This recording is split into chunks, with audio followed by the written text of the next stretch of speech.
But Daniel and Jamie came to the scrapyard. They were both scared.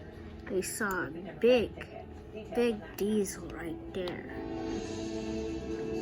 He had trucks. They were frightened because they would return to scrap.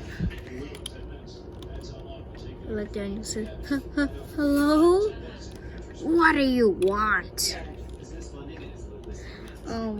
I just want to tell you that I need some help. With what? Making